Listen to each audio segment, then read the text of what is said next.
In the last episode, I built the bending form for making the stretchers for the sideboard buffet. Now, I'm going to actually make the stretchers.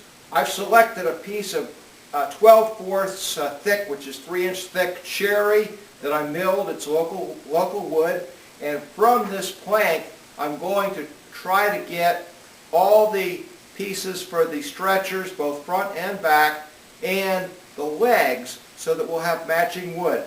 In the event I can't get all the legs out of this, I do have other planks from the same tree, so we'll have a good match. Now the moment of truth. We're going to cut the plank in half.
What you've just seen is a montage of how I prepare the stock for a bent lamination.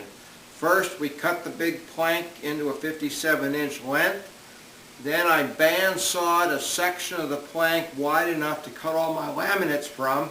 The reason I did that is twofold. First of all, the plank is heavy, but secondly, most planks, when they dry, they're not perfectly flat. And we do need to flatten the bottom, and I can save a lot of stock if I'm flattening a narrow piece rather than a wide piece. So we cut out the size piece we needed. Then I took that down to the 16-inch planer, or jointer, excuse me, and I flattened the bottom of the piece.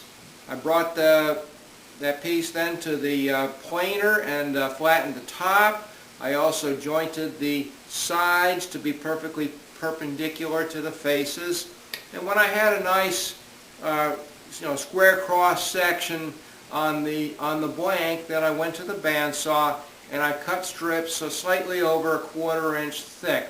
Now between each cut, I ran the blank over the jointer to smooth one face, and I set my bandsaw so that it was maybe a 30-second or a little less than a 30-second proud on the cut, knowing that later on I'd be able to take off that extra stock using the planer. So after I cut all my strips, I took them to the planer and I planed them to be smooth on that bandsaw face and a little bit proud of thickness.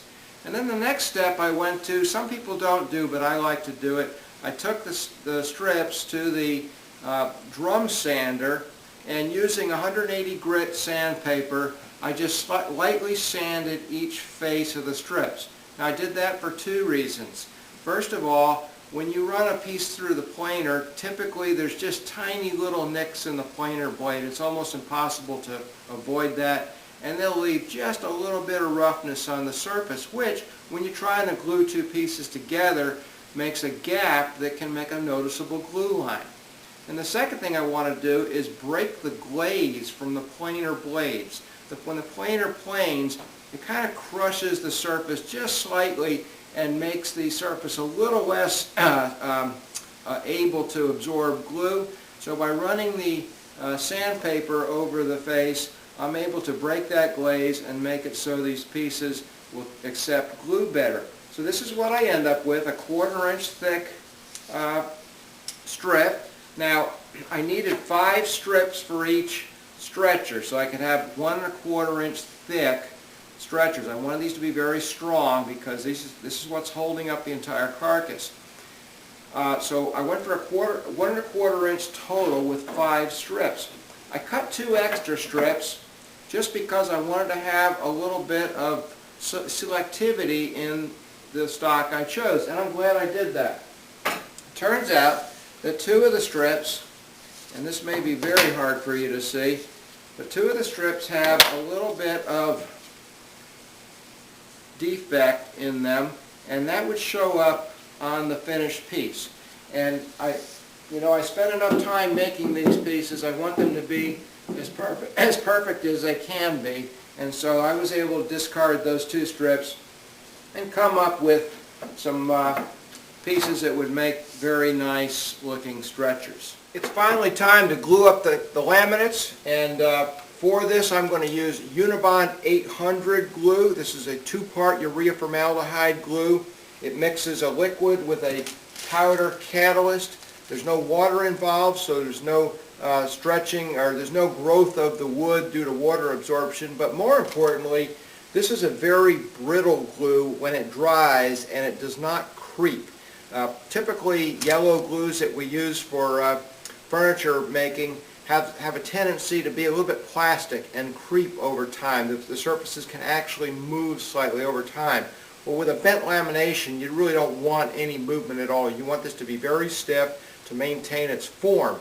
To mix this, you weigh the parts, and typically it's about 1 part of catalyst powder to 10 parts of resin. And so I've got a little scale here set to grams, and I'm going to weigh out a little bit of this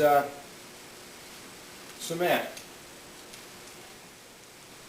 Okay, I've got 201 grams there, so I want to put in about 20 grams of the catalyst powder. I've also taken my boards and my laminate stack, and I've drawn a V on here and a center line.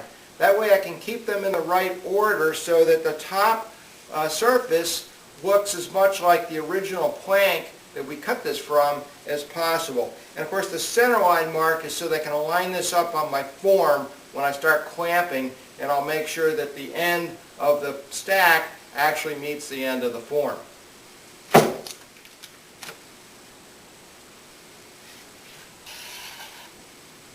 And when I'm done with this container, I'm just going to leave the excess in the container, and once it hardens, I'll just flex the container a little bit, and the piece will snap right out, and the container will be clean, and I can use it again. I've been using this same container for Unibond for a long time.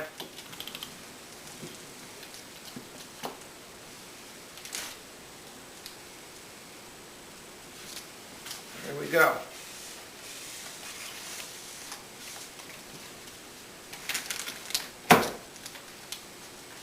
Get my center lines all lined up here, and go ahead and take this on over to the bending form. Here I am over at the bending form. I've got my stack in place. I've made a center line mark on the bending form to match up roughly with the center line mark on the stack. I've clamped the bending form to my bench so that it's one less moving part. Glue-ups are hairy enough as it is. You don't need to have your bending form sliding around. I've got my 8 stacks of masonite here to distribute the pressure evenly. I've got my little slinky, snaky pressure applier thing that I made. I don't think it has a name. And most importantly, I've got a whole bunch of clamps that I set here ahead of time so that I wouldn't be running back and forth for clamps. I'm going to clamp the center first because that's where my marks are, and then I'll work towards the edges. Make sure everything's just fine there. I'll work towards the edges, and sure enough, I'm getting squeeze out just like I thought. I'm going to alternate my clamp directions so that I can get to the handles more easily, and try to keep my clamps roughly centered on the blocks.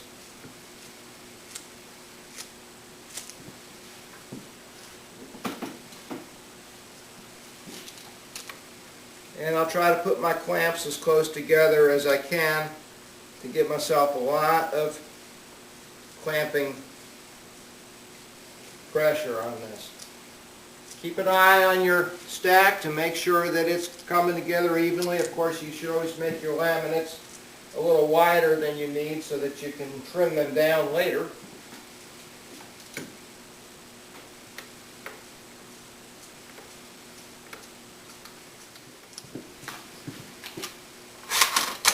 I will say, for those of you who are aspiring woodworkers, get yourself a lot of clamps. That old saying that you can't have too many clamps is true. Sometimes I find myself running out of the sizes that I need.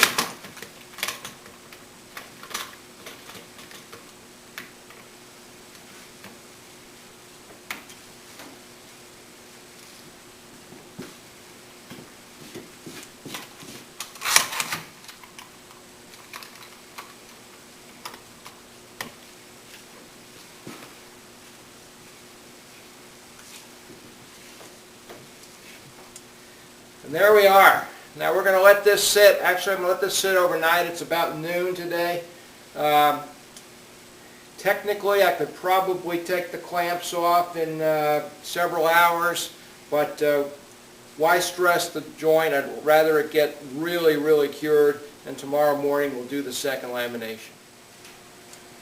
And so now I'm taking it on out of the form, and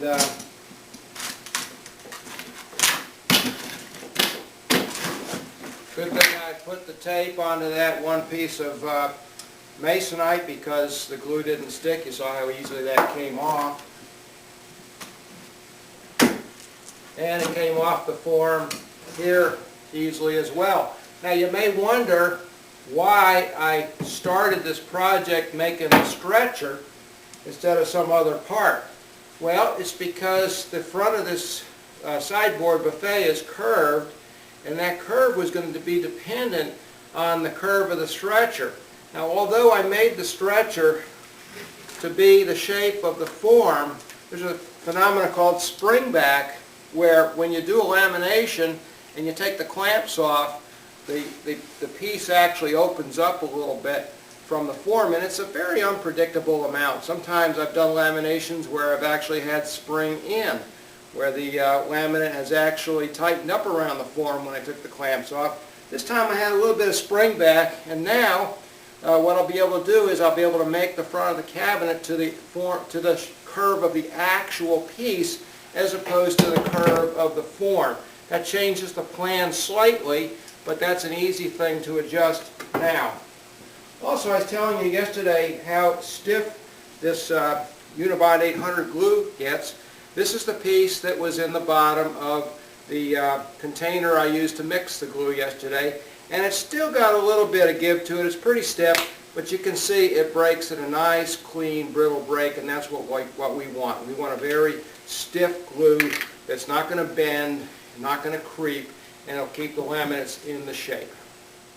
Now that I've got the first stretcher made, I'm going to make another identical stretcher so that we'll have the two front stretchers stacked one above the other with a little bit of space between them, as you saw in the rendering at the beginning of the film. In the next episode, we'll be cutting the legs and we'll be doing the joinery to fit the stretchers into the legs.